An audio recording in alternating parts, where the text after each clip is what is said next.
Good morning, gentlemen. We're starting a very exciting day today. Exciting in the sense that the war in Ukraine has really picked up now. And Vladimir Putin is going to be in a bit of a problem. What to do next? There's been a big development. The flagship of the Russian Black Sea Fleet, the Moskva, has been hit by missiles and reportedly sunk. Now, it was one of the very big warships of the Russian fleet, had a tonnage of 10,000 and a complement of 500 officers and crew. Now, the Russian Navy doesn't have big ships, like the ones the Americans have got, the massive super carriers. As far as the Russian Navy is concerned, a ship of about 10,000 tons is a pretty big ship. But it was a very special ship in the sense it was a guided missile destroyer, a cruiser, almost akin to a battleship. So the net result is the ship sank in the ocean. Now, mind you, the Russians are claiming that the ship did not sink because of missile hits, but had an internal explosion, I would say an implosion, and it sank. It was being towed to the port and it sank. The American war machine has investigated the case and they haven't confirmed anything. Though the Ukrainians say they used the Neptune missile, which they had made, the local one, which is a copy of the Russian missile, and the Americans haven't verified it. But what they have said is that the loss of the ship is a tremendous blow to Russian prestige. There's no doubt about it. Now, here's a flagship of the Russian fleet, and this ship goes down like a stone in the ocean. I mean, it's not a very good sign. I mean, it's something which is deplorable. I mean, it's not something to be proud of. But then we must remember that just thinking of one ship doesn't mean that Ukraine has won the battle. I will now show the area of Russian military control in a map as far as Ukraine is concerned. The credit for this goes to the Institute for the Study of War as broadcast by the BBC. Now you will see from the map that a large area in eastern Ukraine has been occupied by Russia. That includes Crimea, the Donetsk region, the port of Mariupol, and of course they have taken certain areas in the northern region as well. That means the Russians have occupied almost about 20 to 25% of Ukrainian territory, though they have not been able to capture Kiev and Kharkiv. Now that is also a fact. So question is what happens from here? What goes next? The Russians press has been going wild, wild in the sense they've been stating that after the sinking of this cruiser, the Third World War has begun. Now this is easier than said. I would say it's more of a threat, rhetoric, because the Russians must be really surprised that they lost the ship. But then this is a warning to all the big ships in the region, that includes the American carriers. We've been told that the Chinese are practicing in the Gobi Desert with cardboard models of these aircraft carriers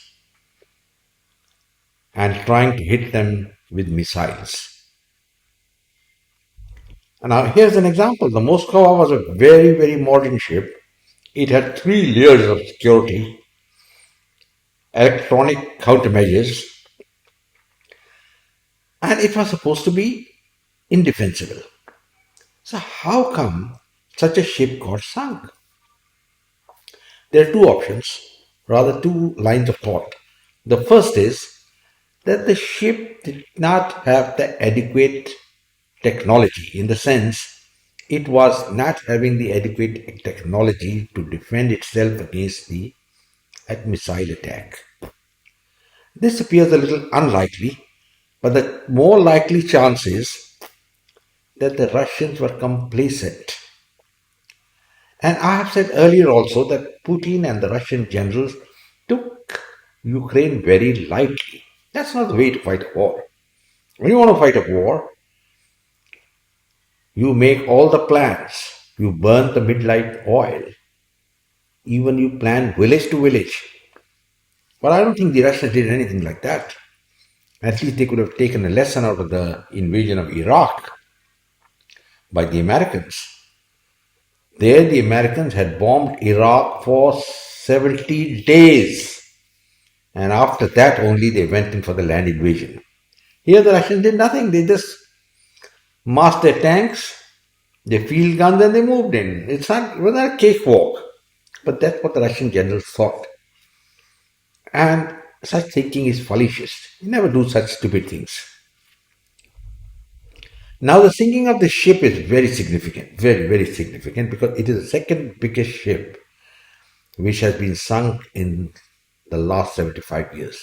I think there was one sunk in the Falklands War, which was the cruiser Belgrano of Argentina by the Royal Navy, and with almost 900 men on board. And after that, it's this ship, 500 men being sunk. I don't know how many are dead, how many have survived. All this is a secret, but it's immaterial. The fact is, the flagship is not there. The ship which was guiding the entire operations in the Black Sea doesn't exist. Russians have to replace it with another ship. And mind you, Turkey is not allowing any more ships to enter from the Straits into the Black Sea. So, Russian power is greatly crippled. But at the same time, the omens, or I would say the portents, are very, very ominous for a Third World War. The Russians are getting desperate. Though they have occupied a lot of area, but they've suffered a lot of casualties. Now, as per my information, the Russians have lost about 500 tanks and almost 150 or 200 have been captured. Now, I couldn't understand how tanks can be captured, have been a soldier, unless a tank surrenders. That's a very, very dangerous event which has taken place. As far as the Ukrainians are concerned, they've lost about 150 tanks, but they're more than made up. They captured about 200 Russian tanks. So what happens next? So the situation is very grim, I would say, and it is pretty ominous that the Third World War could be looming. I won't be surprised because Vladimir Putin doesn't seem to be having a grip on the situation. I remember reading an article recently in the New York Times where the heading says about Putin, "You fool, give up this adventure, take a face saving device and get out."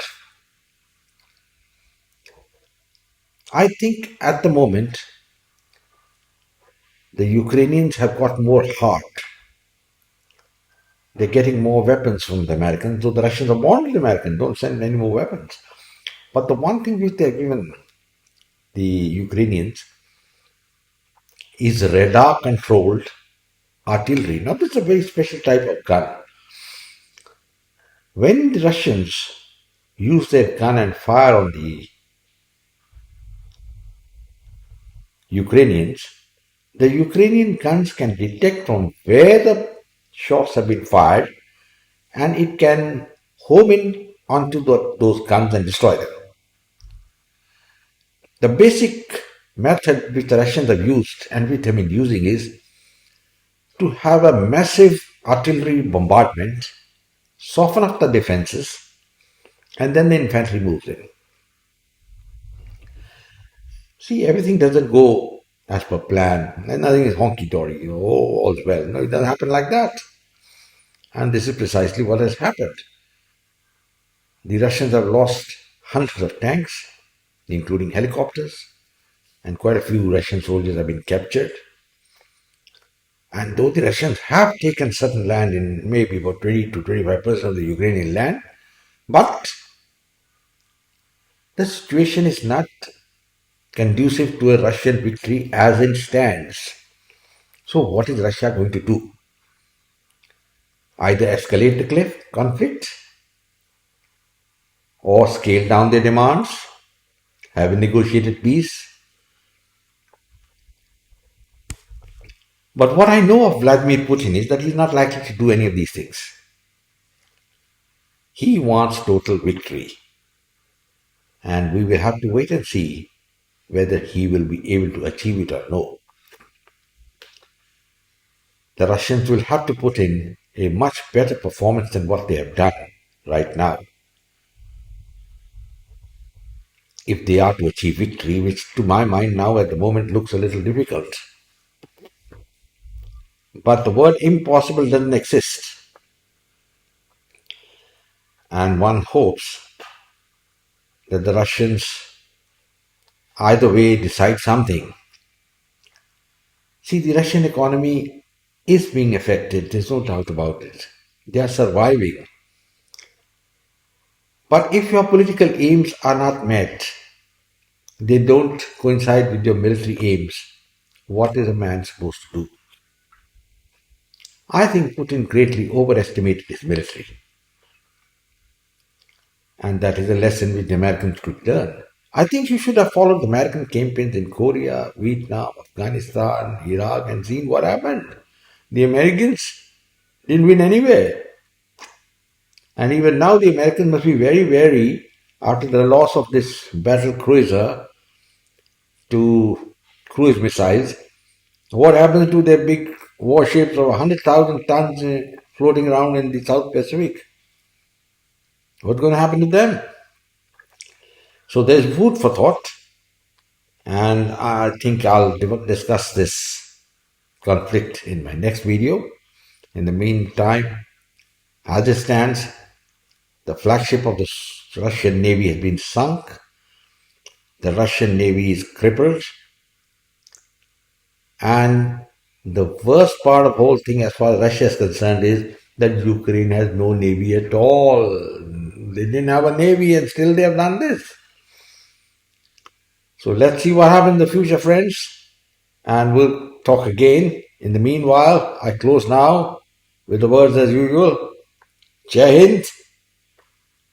Be happy. Look after yourself. And why not share this video with a few of your friends?